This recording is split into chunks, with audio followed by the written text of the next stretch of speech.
নমস্কার বন্ধুরা, আশা করি আপনারা সবাই ভালো আছেন। আমি রুমা রেসিপি আর ব্লগসে আপনাদের অনেক অনেক স্বাগত। আমার হাতে দুটো চালতা আছে, আর এখন চালতার সময় বাজারে প্রচুর চালতা পাওয়া যাচ্ছে, কিন্তু আমার এই চালতাগুলো একজন দিয়েছে আমাকে ভিডিওতে শেয়ার করার জন্য আপনাদের সাথে। তা আজকে আমি চালতার আচার বানাবো, সেটারই ভিডিও দেবো। আপনারা ভিডিওটা শেষ পর্যন্ত দেখবেন, অবশ্যই ভালো লাগবে। তাহলে আমি এবার ভিডিওটা শুরু করি। চালতাগুলো এবার আমি কেটে নেব। চালতাগুলো একদম টাটকা, এই দেখুন। চালতাগুলো আমি পরিষ্কার করে ভালো করে ধুয়ে নিয়েছি। এতে অনেক নোংরা থাকে আর কালো কালো থাকে, যখন নিয়ে ছিল। তা আমি এগুলো ভালো করে জলে ভিজিয়ে ধুয়ে নিয়েছি। এবার ওপর থেকে এই খোসাগুলো একটু ছাড়িয়ে নেবো, যতটা খোসা ছাড়ানো যায়। এই কাটবার আগে আগে এরকম করে একটু ছাড়িয়ে নেবো হালকা করে।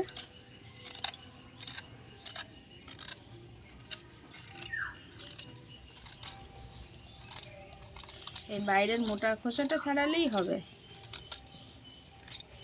এটা একটু ছাড়িয়ে নিচ্ছি।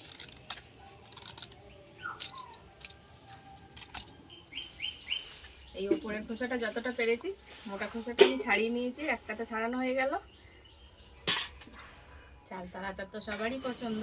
স্কুলে যেরকম আগে গেটের সামনে চালতার আচার বসলে তো ডেলি পয়সা নিয়ে যাব আচার খাওয়ার জন্য। একবার ছোটোবেলায় হয়েছে কি, চালতা লোকের বাগানেতে কুড়িয়ে নিয়ে এসেছি। দুপুরবেলা যাব চুরি করতে, চুরি করে নিয়ে এসেছি। অনেক বড় বাগান, সেখানে অনেকগুলো গাছ ছিল। এবার দুপুরবেলা চুরি করতে গেছি, নিয়েও এসেছি।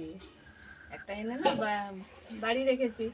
বাড়ি রেখে আমরা সবাই কোথায় গিয়েছি, আমার বাবা কি করেছে, চালতার এইগুলো তো আমরা খাবো, এইগুলো সব ফেলে দিয়েছে ছাড়িয়ে দিয়ে। ভেতরের আঠাটা যেটা আমরা খাবো না, সেইটা গুছিয়ে রেখে দিয়েছে।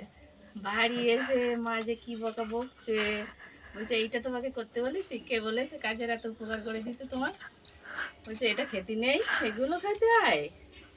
সে কি হাসি আর বকাও খেয়েছে সেরকম বাবা মার কাছে। এইসব ছোট ছোট গল্পগুলো না স্মৃতির খাতায় রয়েছে, তাই আপনাদের সাথে আজকে শেয়ার করে দিলাম।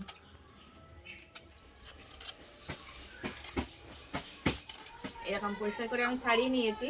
এবারে আমি কেটে নেবো এগুলো ছোট ছোট করে।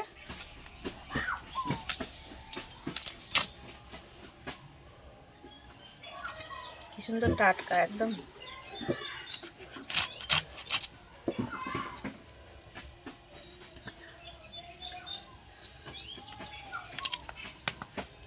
এইটাকে ফেলে দিতে হয়, এটা আঠা টাইপের বীজ। এবারে এইগুলো একসাথে আমি এরকম ছোট করে পিস করে নেব, এরকম করে সরু সরু করে কেটে নেব।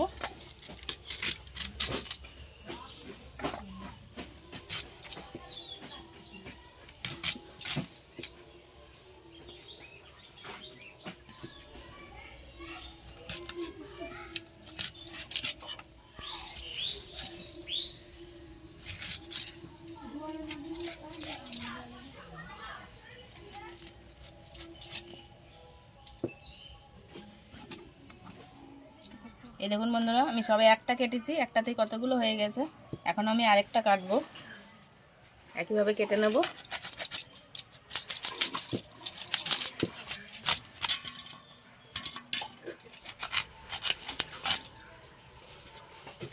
একই রকমভাবে আমি আবার ওইরকম করে পিস করে নেব।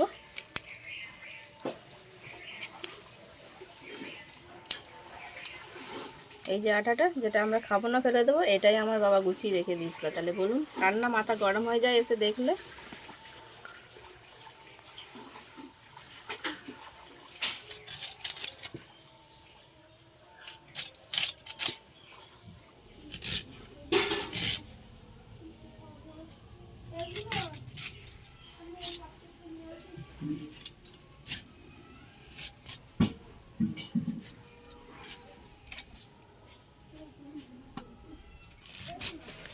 ছোটোবেলায় তো আমরা এগুলো নুন দিয়ে কেটে ওইভাবে খেয়ে নিতাম, নুন দিয়ে কাঁচা কাঁচা চিবোতে খুব ভালো লাগতো তখন। এখন তো আচার করবো আজকে।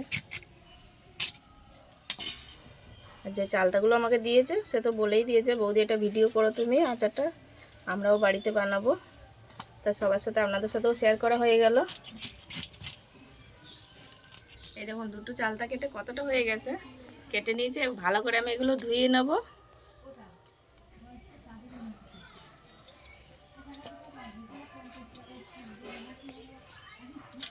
এবার আমি উনুন ধরেছি, কড়া বসিয়ে দেবো। কিছু মশলা আমি শুকনো খোলায় আগে ভেজে নেব।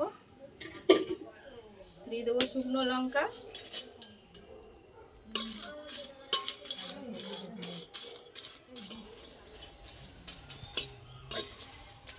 এবার দিয়ে দেবো গোটা ধনে, আর দিয়ে দেবো গোটা মৌরি, দিয়ে দেবো গোটা জিরে।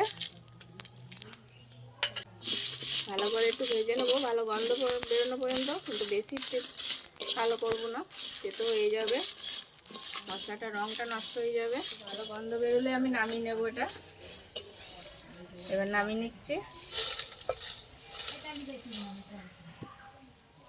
একই কড়াই এবার আমি জল দিয়ে দেবো, চালতাগুলো একটু সিদ্ধ করে নেবো।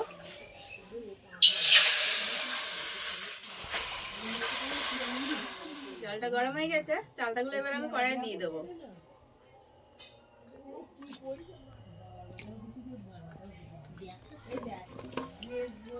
দিয়ে দেবো পরিমাণ মতন হলুদ। সিদ্ধর সময় আমি অল্প পরিমাণে নুন দিয়ে দেবো, যাতে নুনটা ভালোভাবে চালতার মধ্যে ঢুকে যায়। এবার আমি চাপা দিয়ে দেবো। মশলাগুলো ঠান্ডা হয়ে গেছে, এগুলো আমি সিলে খিসখিস করে বেটে নেবো, একেবারে গুঁড়ো করবো না।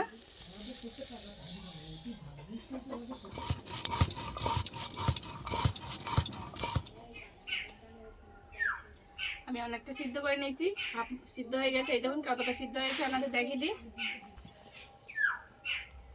এই দেখুন, এবার আমি নামিয়ে নেব।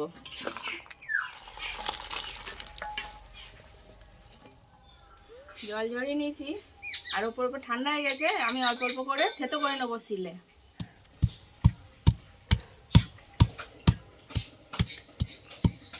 এরকম করে থেতো করে নেব।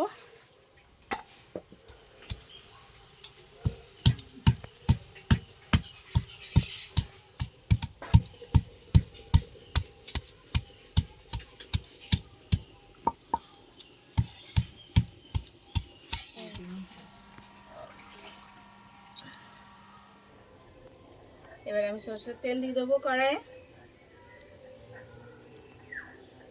বেশি তেল দেবো না, অল্প পরিমাণে তেল দিলে হয়ে যাবে। তেল গরম হয়ে গেছে, দিয়ে দেবো পাঁচফোড়ন আর দুটো শুকনো লঙ্কা,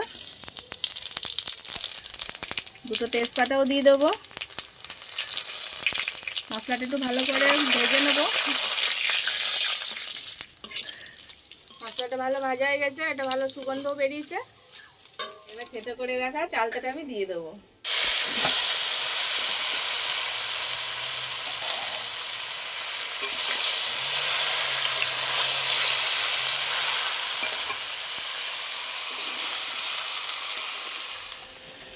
চালতার মধ্যে আমি গুড় দিয়ে দেবো, আপনারা চাইলে চিনি দিয়েও করতে পারেন। আমি নিয়েছি গুড়, যেটা মুদিখানার দোকানে সহজেই পাওয়া যায়, দিয়ে দেবো।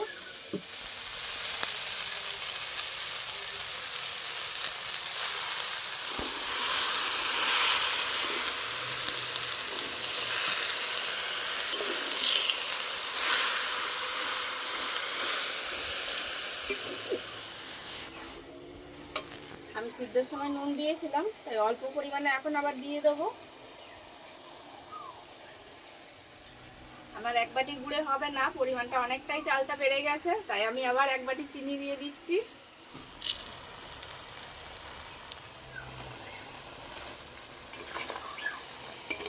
গুড়টা গলে কতটা রস বেরিয়েছে। আমি কিন্তু এতে জল দিইনি, জল দিলে কিন্তু নষ্ট হয়ে যাবে, জল দেওয়া যাবে না মোটেও। এবার আমি একটু বেশি দিন ভালো থাকার জন্য 2 ঢাকনি ভিনেগার দিয়ে দেবো। আর অনেক দিন এটা সংরক্ষণ করে রেখে দিতে পারবেন।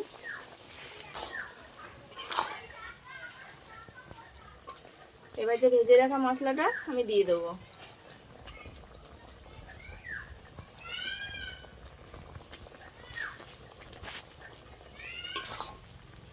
মশলার সাথে ভালো করে চালটাটা আরও ভালো করে মিশিয়ে নেব।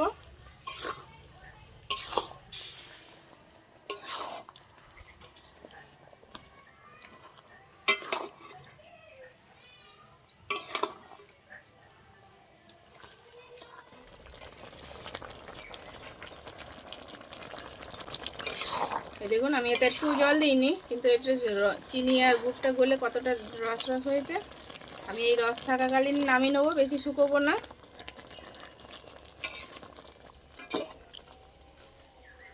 নামিয়ে নেওয়ার আগে বাকি যে অংশ মশলাটা ছিল সেটাও দিয়ে দেবো।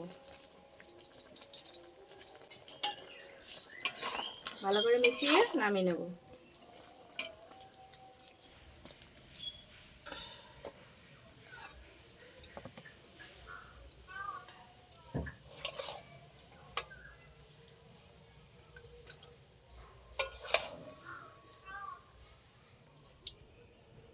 আর আচারের নাম শুনলে তো এমনি সবার মুখে জিভে জল চলে আসে। কালারটা কি সুন্দর এসছে, দেখলেই সবার জিভে জল চলে আসবে, খেতে ইচ্ছে করবে। ভিডিওটার সাথে শেষ পর্যন্ত থাকার জন্য আপনাদের অনেক অনেক ধন্যবাদ। আর এরকম নিত্য নতুন ভিডিও পাওয়ার জন্য আমার পেজটা অবশ্যই লাইক করে ফলো করে রাখবেন। আর যদি ইউটিউব থেকে দেখেন তাহলে অবশ্যই চ্যানেলটা লাইক করে সাবস্ক্রাইব করে রাখবেন। পাশের বেল আইকনটা অবশ্যই প্রেস করে রাখবেন সবার আগে নোটিফিকেশন পাওয়ার জন্য। দেখা হচ্ছে আবার পরের ভিডিওতে। তত সময় আমরা ভালো থাকবেন, সুস্থ থাকবেন। টাটা।